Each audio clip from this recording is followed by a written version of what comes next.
Hello বন্ধুরা, welcome to my channel let's create with me. আজকে আমরা দেখব ছোট্ট মূর্তির একটি ফেস বানানোর কমপ্লিট প্রসিডিউর। ফেস বানানোর জন্য প্রথমেই একটা কাদার বল নিয়ে আমি সেটাকে কিছুটা ট্রায়াঙ্গুলার শেপ, যেমন আমাদের ফেস হয় সেরকম একটি শেপ দিয়ে নিলাম। তারপরে সেই কাদার বলটিকে 4টে পোর্শনে ডিভাইড করে নিলাম এবং মিডিলের লাইন বরাবর আই বলের জন্য আমি একটু গর্ত করে নিলাম এবং নাকটা বানিয়ে নিলাম অ্যাডিশনাল কিছু কাদা দিয়ে।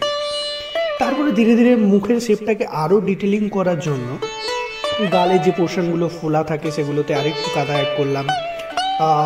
দাড়ির পোর্শনটা যেখানটা একটু কাদার দরকার হয় বা ফোলা পোর্শন থাকে সেই পোর্শনগুলোতে আরও একটু কাদা অ্যাড করে নিলাম। তো এইভাবে ধীরে ধীরে ওভারঅল যে শেপটা সেটা আমি আগে তৈরি করে নিচ্ছি এবং তারপরে আরও ডিটেলিং করার জন্য যে মাথার হেয়ার পোর্শনটা বা চুলের পোর্শনটা রেডি করতে হবে। যেহেতু আমি এটা একটা ফিমেল ফেস তৈরি করছি, তো এখানে জাস্ট শীতেটা মাঝের পোর্শন দিয়ে যাবে এবং দুদিকে ফোলা টাইপ থাকবে যেমন হেয়ার থাকে। তো সেই জিনিসগুলো আমি আরও ডিটেলিং করার জন্য আমি কাদাটা অ্যাড করে নিলাম। চোখের পোর্শনটাতে আমি যেটা করছি সেটা হচ্ছে কিছুটা কাদা নিয়ে আমি বল তৈরি করে নিয়ে আমি ওই পোর্শনগুলো অ্যাড করে নিয়েছিলাম। তারপরে ধীরে ধীরে আরও ডিটেলিং করছি টুলটার মাধ্যমে। প্লাস্টিকের খুব হালকা একটা টুল যেটা আপনার মার্কেট থেকে কিনে নিতে পারেন। তো এই টুলটা দিয়ে খুব ইজি হয় আই পোর্শনগুলো রেডি করা।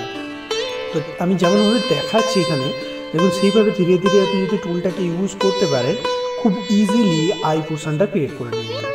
এবং মাঝে মাঝে আমি কী করছি, তুলির মাধ্যমে একটু ওয়াটার ব্রাশ করে নিচ্ছি, যাতে কি হচ্ছে যে সফটনেসটা কাদার সেই সফটনেসটা মেনটেন হচ্ছে এবং ইজিলি আমি যে কোনো মার্কিংগুলো করা যেগুলো যেমন এই আইব্রোর পোর্শনটা, যেমন আমি জাস্ট টুল দিয়ে একটু প্রেস করতেই খুব সুন্দরভাবে আইব্রো পোর্শনটা রেডি হয়ে গেল।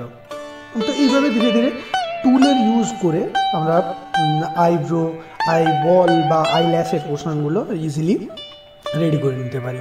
তো এইভাবে আই ডিটেলিংটা যখনই কমপ্লিট হয়ে গেল, আমি এবারে কী করবো, আরও ডিটেলিং করার জন্য যেমন ঠোঁটের পোর্শনটা আমি রেডি করে নেব। তো আই বলটা আমার মোটামুটি কমপ্লিট হয়ে গেছে।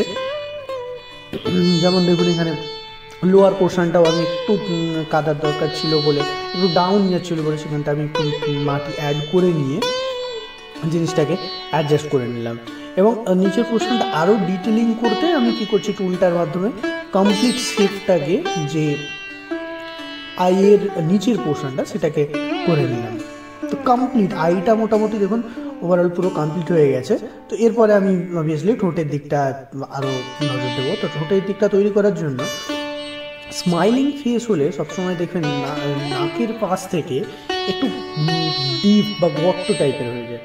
তো আমরা যখন হাসি, স্মাইলিং ফেস হয়, তখন ঠোঁটের এন্ডগুলো একটু ডাউন পোর্শনে থাকে, তাতে স্মাইলিং ফেসটা তৈরি হয়। তো আমি সেই কারণে কী করছি, নাকের পাশ থেকে আমি জাস্ট একটু কাদাটাকে ডাউন করে নিয়েছিলাম এবং তারপরে ঠোঁটের শেপটা যখনই আমি দিয়ে নিলাম, তাতে কী হবে, অটোমেটিক্যালি ফেসটা একটা স্মাইলিং ফেস ইজিলি আমি ক্রিয়েট করে নিতে পারবো। দেখুন সুন্দর একটা স্মাইলিং ফেস এখানে ক্রিয়েট হয়ে গেছে। এবারে যেহেতু বারবার ওয়াটার ব্রাশ করার কারণে ডিটেলিংগুলো একটু রিমুভ হয়ে যাচ্ছিলো, তো আমি মাঝে মাঝে কী করছিলাম, ওগুলোকে ডিটেলিংগুলোকে আরেকটু প্রপার করে নিচ্ছিলাম।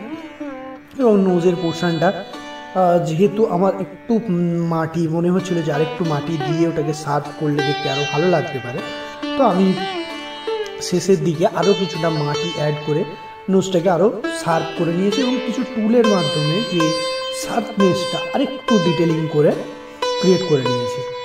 এবং ওভারঅল যখন আমার এই ডিটেলসগুলো হয়ে যাচ্ছে, তারপরে আমি ফেসটায় দেখলাম কিছুটা অ্যাডিশনাল ক্লে অ্যাড করলে জিনিসটা আরও দেখতে ভালো লাগে।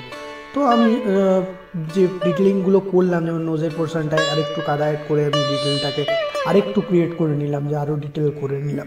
তো এখানে দেখুন আমি ডিটেলিং শেপগুলোকে আরেকটু প্রপার করে নিচ্ছি এবং কিছুটা পোর্শনে আমি কিছুটা ক্লে অ্যাড করে আমি ফেসটাকে আরেকটু গোলমাটোল টাইপ বানিয়ে নিতে চাইছিলাম, যাতে কি হয় একটা কিউটনেস তৈরি হয়। তো কিউটনেসের জন্য আমি জাস্ট একটু গুলোমুলো টাইপের ফেসটা বানিয়ে নিয়েছিলাম। তো কিছুটা পরিমাণ ক্লে জাস্ট অ্যাড করলেই কমপ্লিট ফেসটা আমার তৈরি হয়ে যাচ্ছে। দেখুন একদম ডিটেল সমেত কমপ্লিট ফেসটা আমার রেডি। ভিডিওটি ভালো লাগলে অবশ্যই লাইক করবেন এবং চ্যানেলটিকে সাবস্ক্রাইব করে দেবেন। ধন্যবাদ।